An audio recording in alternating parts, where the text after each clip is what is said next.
하나님 말씀 요한일서 4장 7절에서 12절 말씀입니다. 함께 봉독하겠습니다.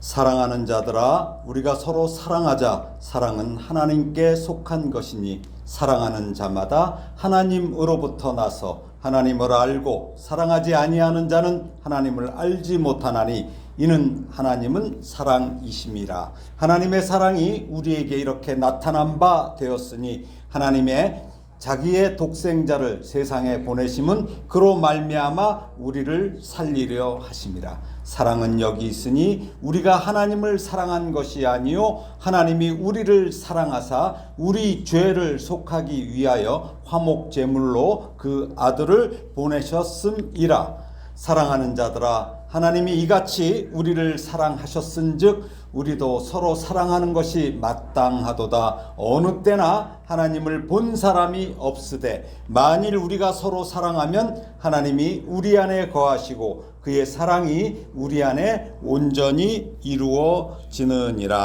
아멘. 네. 오늘 말씀 제목이 받은 사랑을 펼친 제자죠. 예, 그런데 부제를 이렇게 할까 했어요.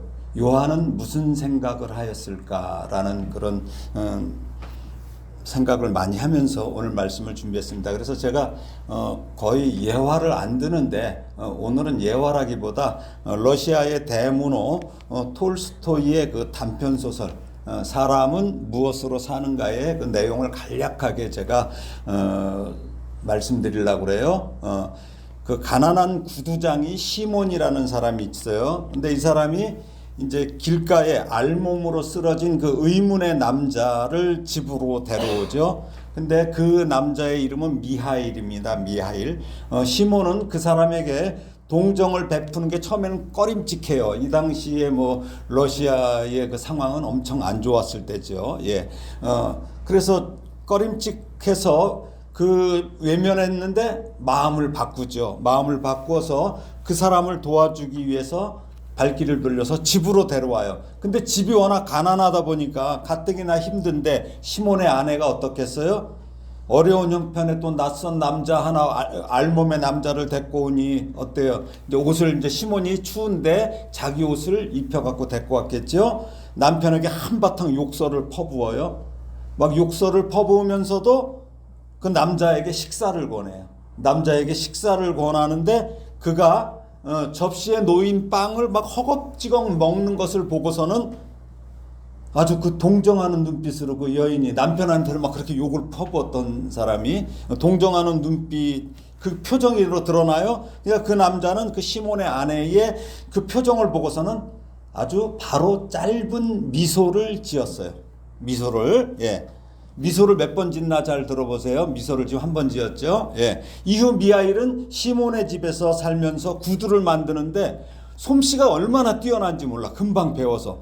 그래서 동네에 막 소문이 엄청나서 시몬은 많은 돈을 벌게 되었습니다. 그런데 이제 어느 날 이제 아주 부유한 귀족이 이 가게를 방문해요. 그래서 뭐라고 하냐면 1년을 신어도 모양이 뭉개지지 않는 아주 튼튼한 구두를 주문해요. 1년을 신어 아주 뭉개지지 않는 거. 그래서 만약에 잘 못 만들면 너 잡아가겠다고 이제 아주 겁을 줘요. 겁을 줘. 그러니까 시몬은 일이 잘못될까봐 이걸 맡아야 되나 말아야 되나 그러는데 미하일이 덜썩 그 일을 맡은 거야. 맡아갖고서는 그러면서 그 귀족을 싹 보더니 살짝 미소를 지어요. 그런데 미하일은 튼튼한 구두를 만드는 게 아니라 부드러운 가죽 슬리퍼를 만들어요. 그거를 그 비싼 가죽을 갖고 슬리퍼를 만들어요. 그러니까 보니까 그냥 시몬이 보니까 벌써 일이 다 벌어졌어. 그러니까 왜 그런 짓을 저질렀는지 막 미하일에게 큰 소리 지르고 따지는데 미하일이 대답하기도 전에 그 귀족의 하인이 와요. 그래서 자기 주인이 집에 이렇게 가던 길에 마차에서 죽었대. 그러면서 고인에게 신겨줄 여기서는 그 고인에게는 슬리퍼를 신겨줘요. 그러니까 슬리퍼를 만들어 달라는 말에 미하일이 미리 만들어둔 슬리퍼를 하인에게 준 거예요. 네. 그리고 이제 세월이 좀 지났어요. 한참 지난 다음에 어느 날 한 부인이 쌍둥이를 데리고 와. 가게를 찾아오는데 한 명은 다리를 절어요. 장애를 가진 아이예요.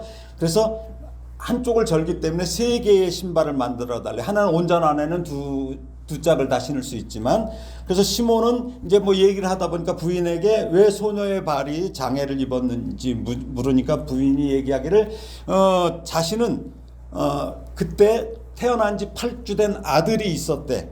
근데 이웃에 살던 이 두 아이를 자기가 맡아 기른다고 이야기를 전해요. 이 아이들의 엄마는 남편이 먼저 죽었어요. 임신한 상태에서. 그래서 쌍둥이를 낳고 죽는 거야. 죽으면서 몸이 이렇게 잘못되면서 한 아이의 다리로 쓰러지는 바람에 그냥 아이가 짓눌려 갖고 한쪽 다리에 장애를 입은 거예요. 부인은 그래서 이 불쌍한 아이들 이웃에 있으니까 입양을 보내거나 이렇게 고아로 둘 수 없어서 자신이 데리고 있었어요. 자신이 데리고 있었는데 그 아이를 키우는데 자신의 아이는 죽어. 아들은 죽어요. 이렇게 일찍 죽었다고 말해요. 그러나 이 부인은 이 아이들을 자기 아이처럼 사랑하면서 소중히 지금까지 키웠다고 말해요. 이런 경우 보통 어떻게 해요? 우리나라에서 얘 때문에 재수 없어서 우리 애가 죽었다고 어디로 보내기도 하잖아요. 그렇죠? 예. 근데 이 부인은 그렇지 않은 거야. 그러니까 이 말을 옆에서 이렇게 듣던 그 남편에게 욕 퍼붓던 시몬의 아내지요. 예, 마트료냐라고 하는 여자인데 딱 옆에서 그런 거야. 부모 없이는 살아도 하나님 없이는 살 수 없네요. 라고 감탄을 해. 그러니까 이 말을 들은 이제 미하일이 또 구두방에 온 후에 세 번째로 미소를 살짝 지어요. 미소를 지어요.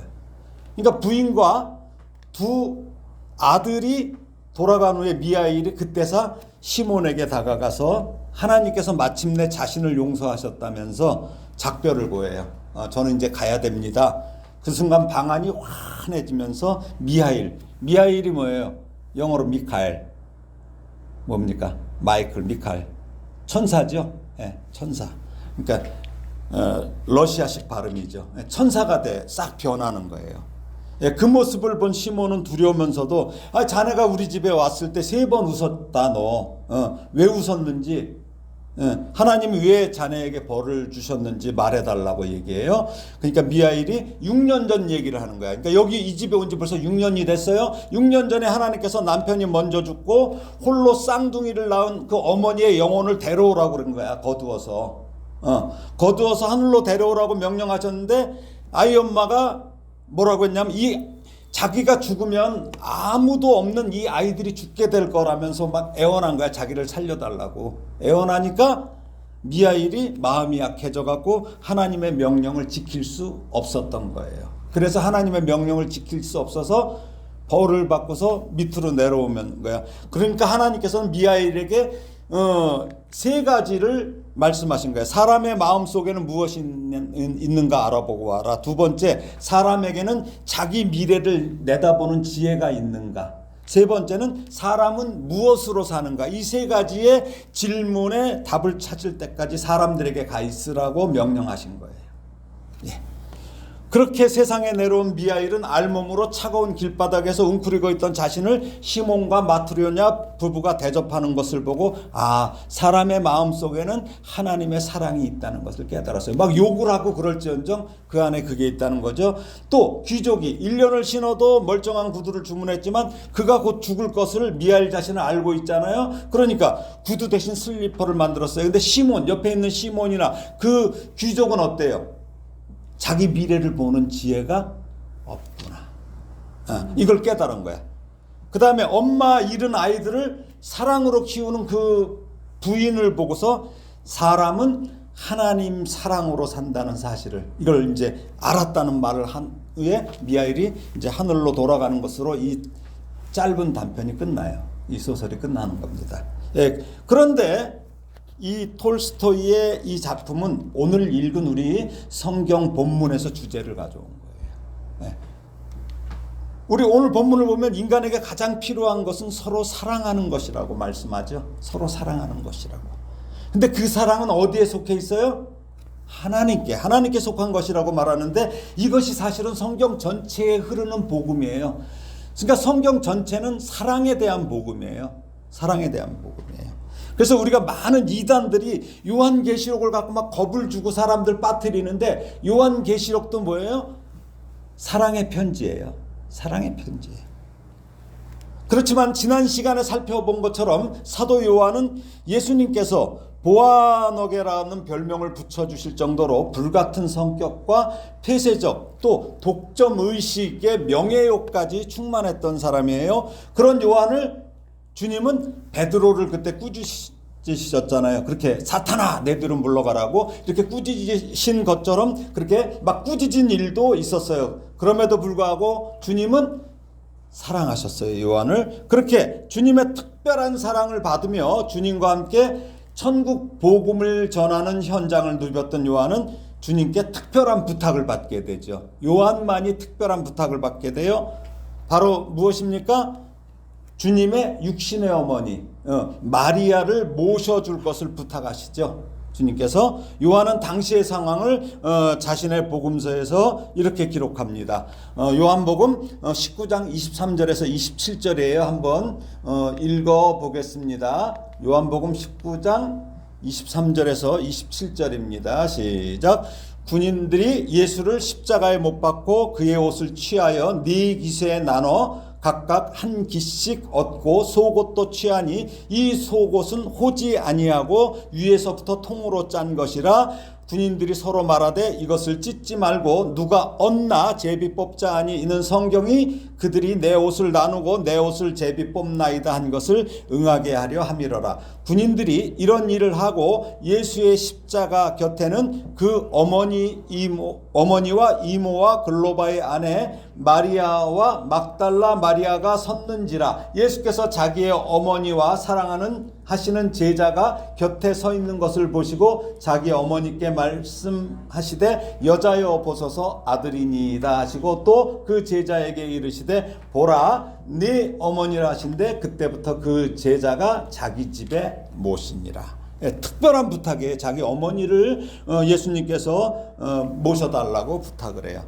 근데 당시 주님은 어떻습니까? 어떤 상태에 여기 보니까 속옷까지 모두 빼앗겼어요. 그렇죠? 속옷이 빼앗겼으면 온몸이에요, 알몸이에요? 알몸이에요. 그러니까 우리가 십자가에 이렇게 나온 성화는 잘못 그려진 거죠. 원래는. 그래서 어떤 화가 중에 흔히 얘기하는 발칙한 화가들은 완전히 벗겨놓은 그림을 그려놓는 화가들도 있어요. 예. 왜 그러냐면 로마는 사형수에게 아주 극단적인 수치심과 모욕을 극대화하기 위해서 옷을 모두 벗겨서 처형을 했어요. 다 벗겨버려요. 당시 사형 집행을 맡은 로마 군인들은 또 죄수의 소지품과 옷을 나누어 가지는 법적 권리가 있었어요. 예. 23절에 언급된 이 속옷 히브리어 히톤인데 이건 뭐냐면 몸에 가장 먼저 입는 민소매 통짜 옷이에요. 통짜로 돼 있어요. 속옷은 그러니까 아까 호지 아니하고 나오죠. 여기 이게 뭐냐 깊지 아니하고 이렇게 바느질을 하지 않았다는 뜻이에요. 이게 그러니까 십자가 성화나 조각상 대부분은 예수님의 하체가 천으로 가려져 있어요. 이것은 왜 그렇습니까? 관객들, 그걸 보는 사람들의 종교적 경외심을 지키고 외설스러움을 피하기 위해서 후대 예술가들이 덧붙인 미화된 표현일 뿐이에요. 예. 그러나 실제 역사적 성경적 맥락은 훨씬 더 참혹한 알몸 상태였어요. 그러니까 우리 주님이 어때요? 알몸이었어요. 알몸. 자, 당시 그 유대인 남성들이 입던 옷은 이렇게 크게 두 가지로 나눕니다. 겉옷은 히타마온, 히마티온. 이건 뭐냐면 사각형 모양의 큰 천 4조각으로 기어서 만든 게 겉옷이에요. 몸에 두르거나 걸치는 외투. 그러니까 낮에는 옷인데 이게 밤에는 이불이 되는 거예요. 밤에는 이불이에요. 그러니까 아주 귀한 재산이야, 겉옷이.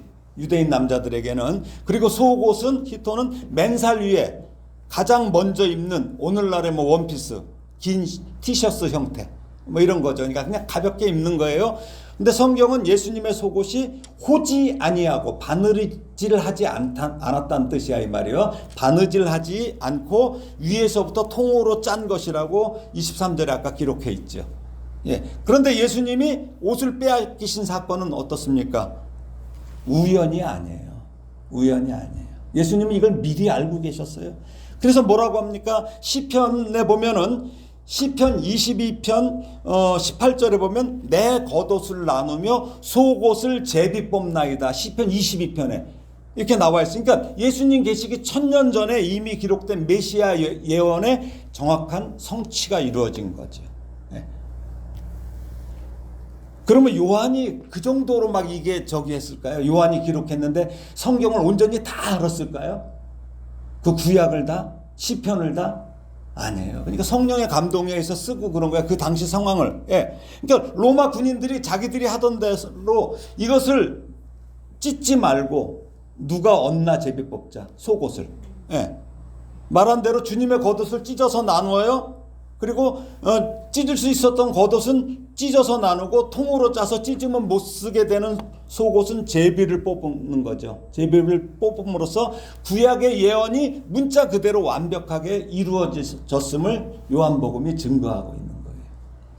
자, 예수님께서 근데 제가 좀 아까 말씀드렸죠? 이걸 다 아신 거예요. 어떻게? 예수님께서 산상수훈에서 이런 말씀을 하셨어요.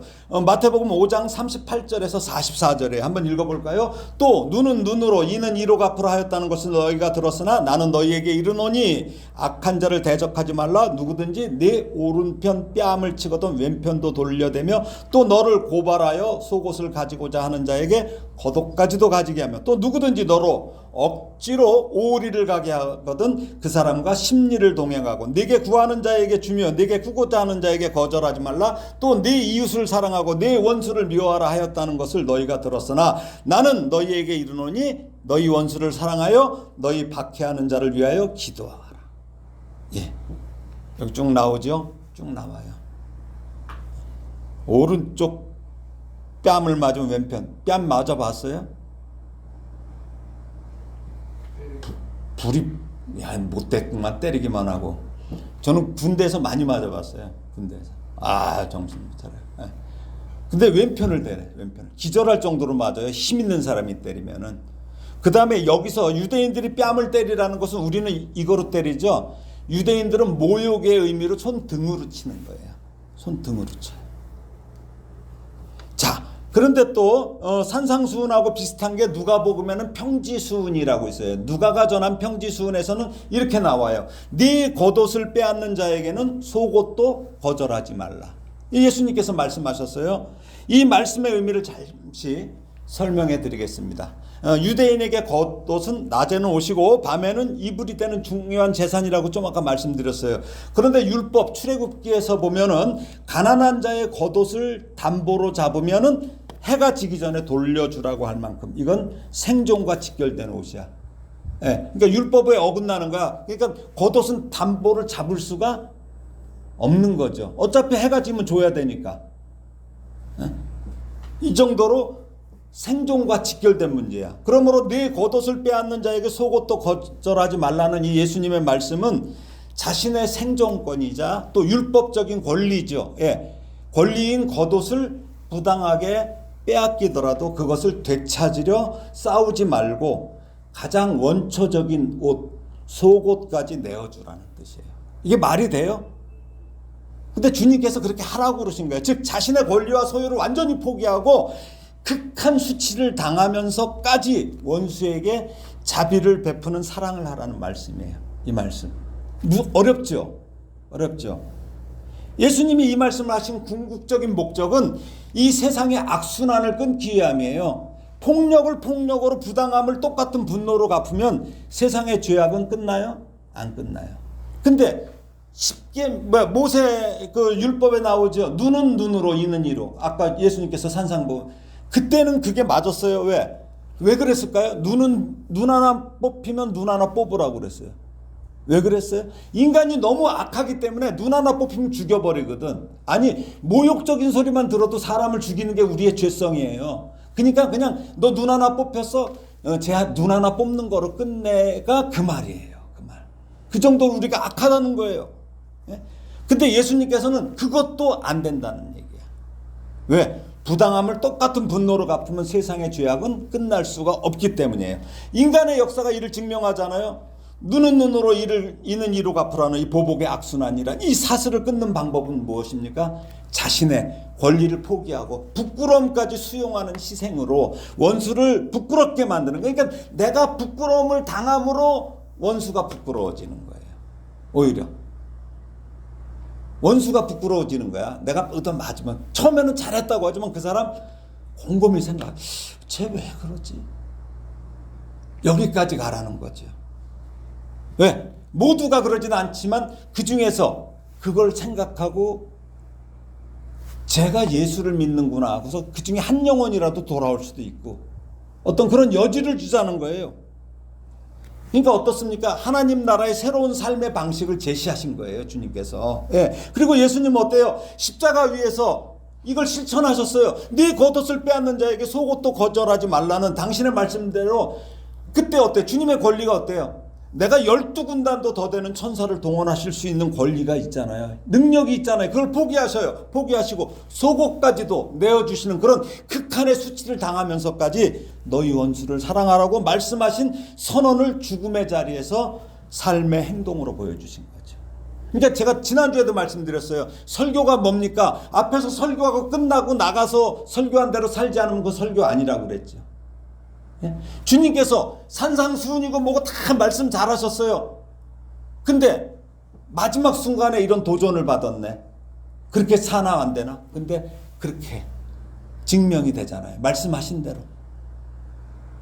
하나님의 아들이면서 거룩 자체이신 예수님이 말도 안 되는 죄명으로 가장 흉악한 죄인에게 가하는 이 십자가형을 당하시는 것도 모자라 마지막 남은 권리를 포기하시고 속옷까지도 창피하게 다 내어주시고 알몸의 수치를 당하면서도 그런 원수를 사랑하시어서 뭐라고 그래요? 누가복음 23장 34절에 보면 아버지여 저들을 사하여 주옵소서. 자기들이 하는 것을 알지. 저들을 사해달래요. 저들을 사해달래. 에? 하늘 아버지께 그 순간에도 중보 기도를 하시는 모습에서 우리 요한은 무슨 생각을 했을까요? 요한은 그 불같은 성격의 그 요한이 무슨 생각을 했을까요? 한번 생각해 보세요. 요한이 무슨 생각했을까? 자, 또 주님의 십자가 좌우에 그 행악자가 이렇게 있어요. 성경에는 그냥 강도라고 그랬는데 그 중에 하나는 죽어가면서도 예수님께 뭐라고 그래요? 네가 그리스도가 아니냐. 너와 우리를 구원해봐. 너 그리스도인데 왜 구원 못하고 너 여기서 이러고 있어? 이렇게 비아냥거릴 때 다른 행악자는 뭐라고 합니까? 주님을 조롱하는 그 행악자를 꾸짖어요. 그런 다음에 주님께 이렇게 간구하죠. 예?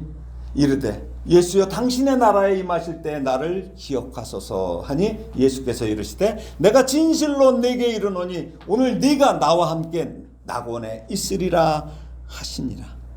무슨 말씀이에요? 생의 마지막 순간에 그 순간이지만 진실로 회개해서 예수님께 구원받기를 간구하는 그 행악자를 사랑하사 구원하시는 주님을 보면서 요한은 또 무슨 생각을 했을까요? 우리가 누구를 위해서 기도하고 이걸 포기해서는 안 돼요. 마지막 순간에 구원받잖아요. 그렇죠? 이제 십자가에 달려서 극심한 고통으로 체력이 다 고갈됐어요. 그런 상태에서 요한 자신에게 육신의 어머니를 부탁하실 때 요한은 무슨 생각했을까요? 불현듯 주님께서 너희 원수를 사랑하며 너희를 박해하는 자를 위하여 기도하라. 네 겉옷을 빼앗는 자에게 속옷도 거절하지 말라는 말씀과 구체적인 행동에 대한 설명이 기억났겠지요. 또 그런 행하심을 이렇게 눈으로 직접 보면서 주님이 하신 말씀을 모두 지키시는 모습에 요한이 도전을 받았을 거예요. 변해가는 거죠. 요한이 자기만 알던 사람이 불같은 성격이 변해가는 거죠. 그렇게 어머니까지 부탁해요. 그렇게 돌아가신 주님은 어떻습니까?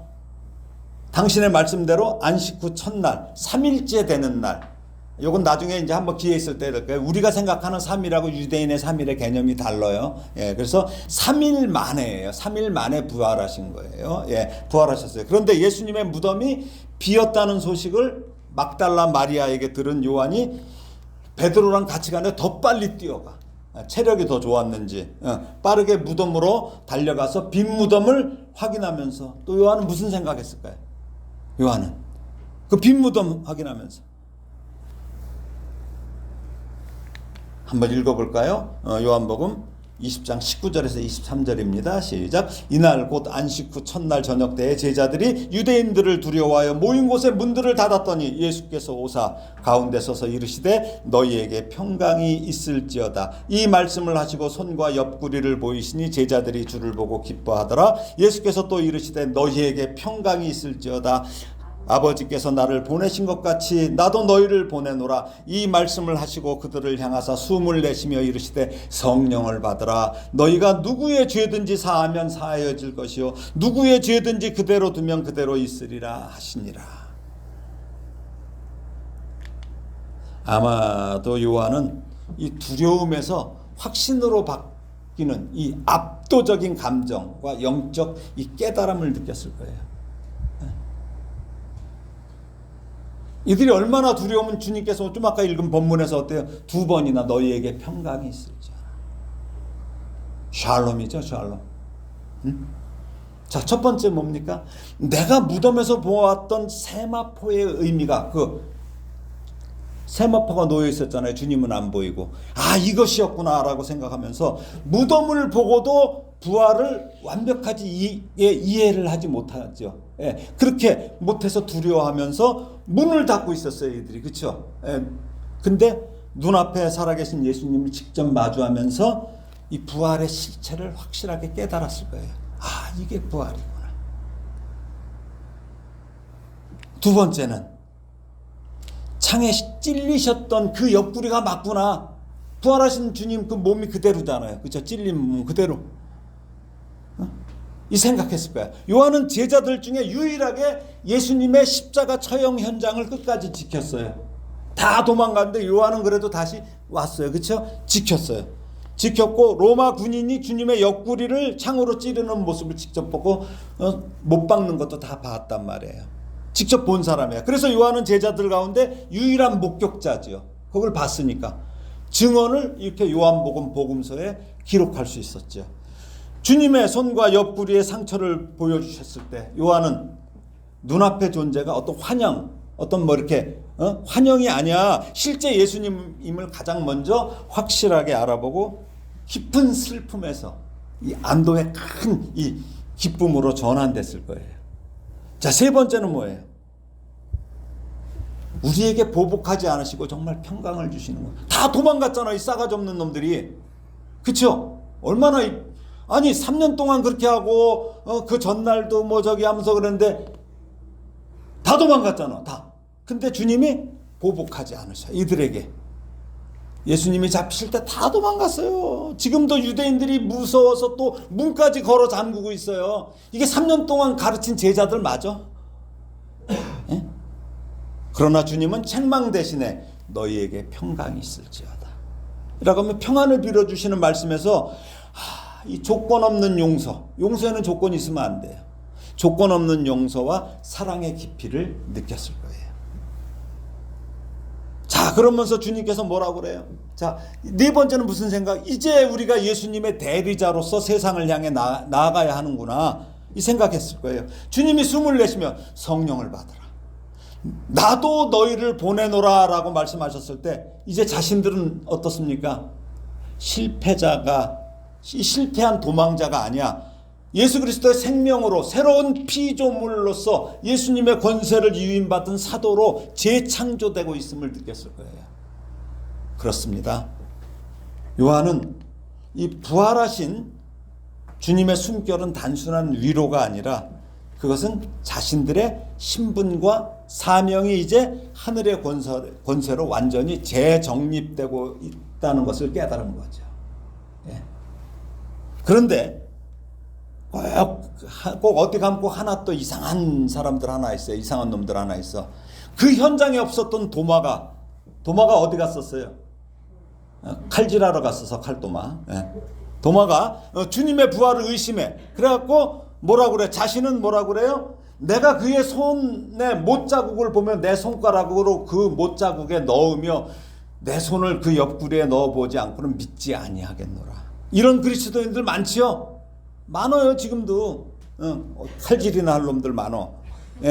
근데 도마에게 예수님이 다시 나타나시죠. 그런 도마에게. 자, 그게 요한복음 20장 26절에서 29절 말씀에 한번 읽어볼까요? 여드레를 지나서 제자들이 다시 집안에 있을 때에 도마도 함께 있고 문들이 닫혔는데 예수께서 오사 가운데 서서 이르시되 너희에게 평강이 있을지어다 하시고 도마에게 이르시되 네 손가락을 이리 내밀어 내 손을 보고 네 손을 내밀어 내 옆구리에 넣어보라. 그리하여 믿음이 없는 자가 되지 말고 믿는 자가 되라. 도마가 대답하여 이르되 나의 주님이시요 나의 하나님이시니이다. 예수께서 이르시되 너는 나를 본고로 믿느냐? 보지 못하고 믿는 자들은 복되도다 하시니라. 또 사도 요한이 이 모습을 보고 또 무슨 생각을 했을까요? 무슨 생각을 했을까요? 탁 이래갖고 막 볼 때 무슨 생각을 했을까? 첫 번째, 십자가 위에서 마지막까지 회개하는 행악자를 구원하셨던 주님은 도마 한 사람의 의심까지도 외면하지 않으시는구나. 주님께로 오기만 하면 돼. 의심하든 베드로처럼 도망가든 뭐하든 부인하든 오기만 하면 돼. 가룟 유다처럼 지 스스로 그렇게 엉뚱한 짓만 안 하면 되는 거예요. 주님께로 오기만 하면 돼. 근데 그러니까 외면하지 않으시는구나 이 생각을 했을 거예요. 그렇죠? 도마가 손가락을 넣어보지 않고는 안 믿겠다고 했던 말을 다 알고 계셨던 예수님은 오직 도마 한 사람을 위해서 똑같은 상처를 다시 보이시죠. 여러분들 상처가 다 있죠. 살면서 상처가 다 있죠. 그게 예수 안에 있으면 괜찮아요. It is well.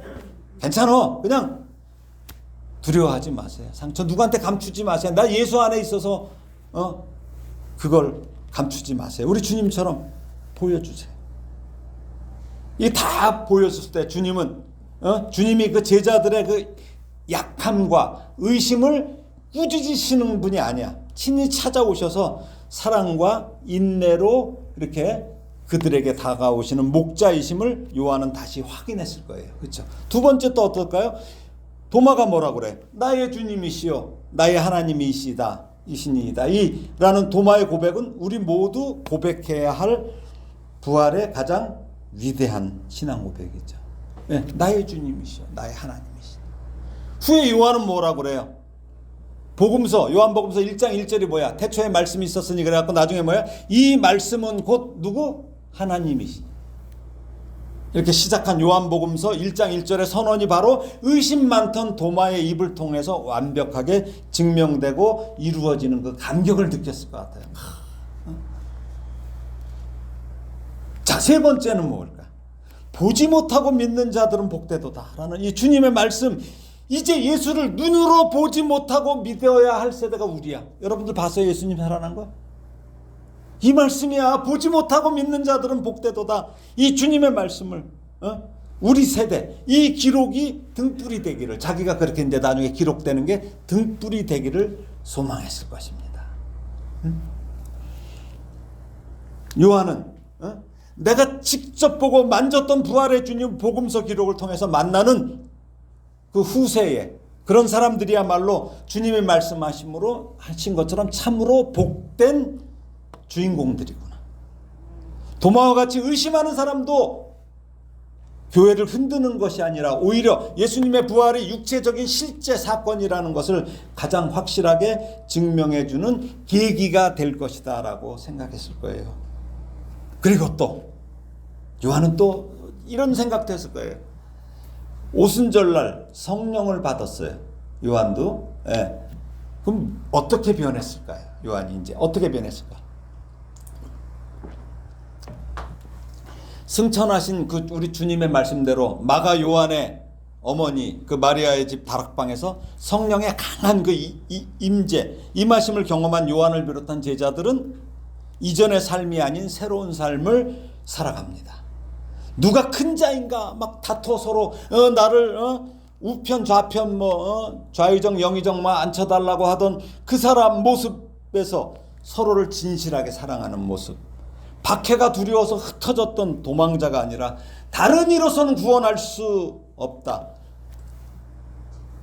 천하 사람 중에 구원받을 만한 다른 이름을 우리에게 주신 일이 없음이라고 이렇게 담대하게 전하는 사람이 됐습니다. 또 도무지 예수의 이름으로 말하지도 말고 가르치지도 말라는 이 대제사장을 비롯한 이 유대 종교 지도자들의 경고, 협박에 대해서 오히려 뭐라고 그래요? 하나님 앞에서 너희의 말을 듣는 것이 하나님의 말씀을 듣는 것보다 옳은가 판단하라. 우리는 보고 들은 것을 말하지 아니할 수 없다고 조금의 두려움도 없이 주님을 증거합니다. 이렇게 요한이 성령을 받고 난 다음에 변하는 거예요. 우리 안 변해요, 사람. 그렇죠? 성령을 받아야 돼요. 자, 사도 요한은 어떻습니까? 점차 주님이 기뻐하시는 모습으로 변화된 거예요. 점차 변화된 거예요.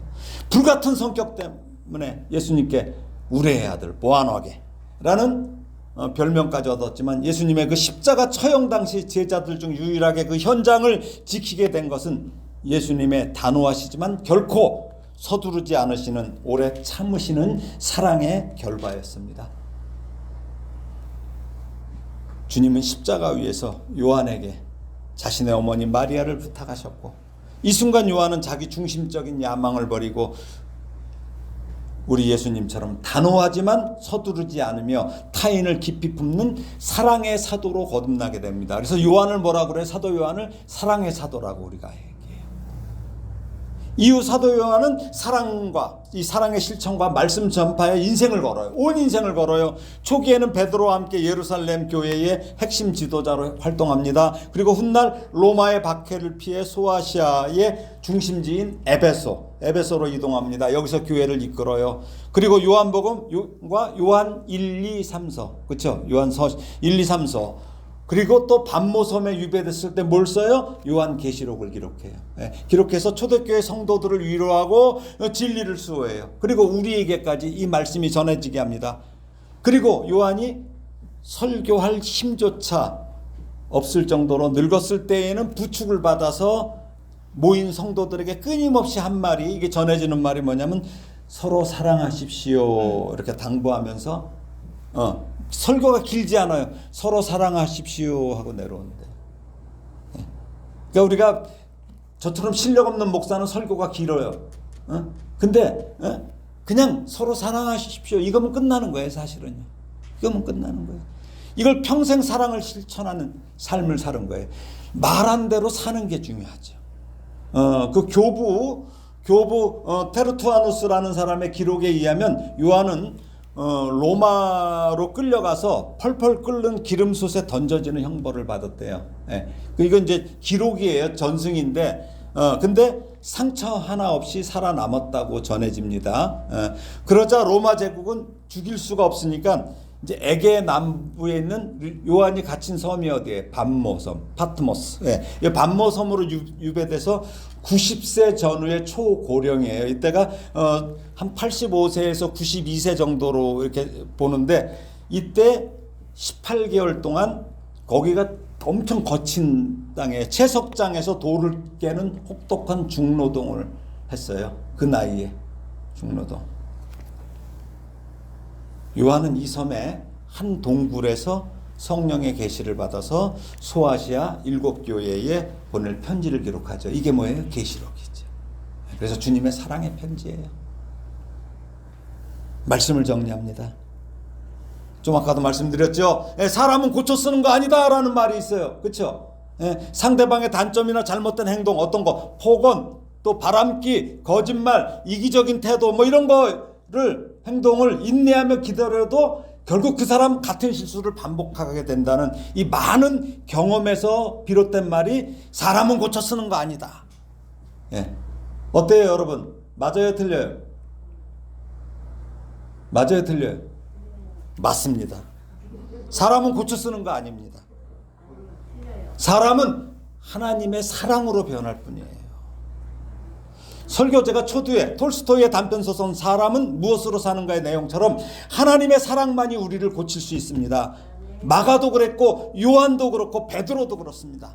베드로는 최고의 선생님 예수님께 3년이나 배웠지만 최후의 순간에 주님을 배신하죠.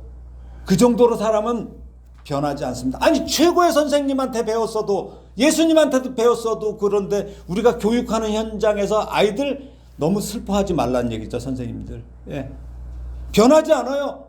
베드로가 변한 것은 부활하신 예수님이 베드로에게 찾아오셔서 3번이나 뭐라고 그러셔요? 네가 나를 사랑하느냐? 물으시면서 베드로가 예수님을 3번이나 부인했던 그 죄책감과 실패의 상처를 완벽하게 치유하시죠. 그리고 회복시켜 주시기 위함이었죠. 그래서 이 부분을 갖다 요한은 요한복음 21장에서 또 기록하고 있죠. 베드로는 예수님께서 잡히시던 밤 대제사장 그 뜰 안에 그 숯불 앞에서 이렇게 쪼그리고 앉아서 불을 쬐면서 예수님을 3번이나 모른다고 부인했어요. 참 놀라워요. 이 성경의 기록이. 부활하신 예수님은 바닷가에, 요한복음 21장 9절에 보면은 바닷가에 숯불을 피워놓으시고 고기를 구우셔요. 그렇죠? 생선을 구우셔. 그러면서 네가 나를 사랑하느냐고 3번을 물어봐. 숯불 앞에서 3번을 물어봐. 참 놀랍죠. 숯불 앞에서 부인한 베드로를 숯불 앞에서 3번 물으십니다. 그래서 베드로가 실패했던 그 기억의 자리로 돌아가 상처를 직면하게 하고 치유받게 하신 거죠. 예수님의 3번의 질문은 책망이 아니라 베드로의 입으로 직접 내가 주님을 사랑합니다라고 3번 고백하게 함으로 과거에 주님을 부인했던 일을 상쇄시키고 죄책감에서 완전히 자유하게 하시는 주님의 집요한 사랑이었어요. 사랑은 포기하지 않아요. 포기하지 않는 거예요. 예?